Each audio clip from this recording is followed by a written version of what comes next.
Just for today, the universe needs love. Μόνο για σήμερα το σύμπαν χρειάζεται αγάπη. Ας ανοίξουμε λοιπόν να δεχτούμε την αγάπη. Να δεχτούμε την αγάπη και να δώσουμε αγάπη. Just for today, let's open to receive love and to give love. From Anastasia Makradzi and Levko Agorny Studio and 365 days of love and abundance. You can, if you like it, you can share it. If you want to see the whole video, you can go my YouTube channel.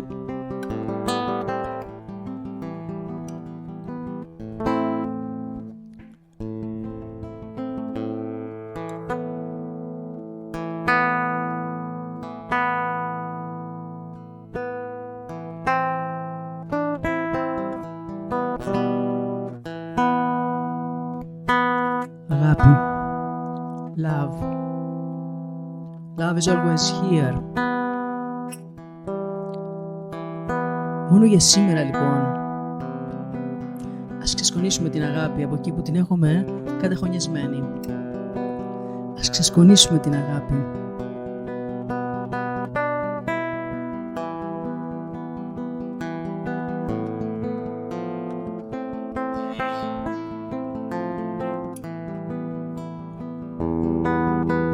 Ας ξεσκονίσουμε την αγάπη, τα παλιά μουσικά όργανα.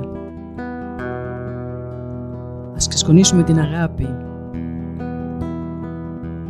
τις παλιές φωτογραφίες. Ας ξεσκονίσουμε την αγάπη, τα όνειρά μας. Ας ξεσκονίσουμε την αγάπη.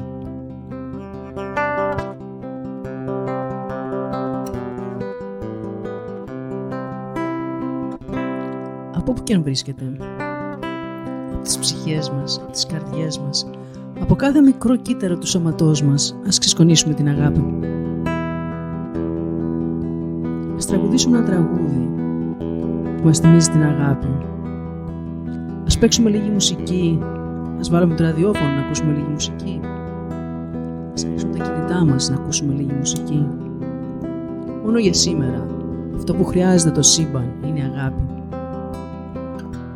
Τίποτα περισσότερο.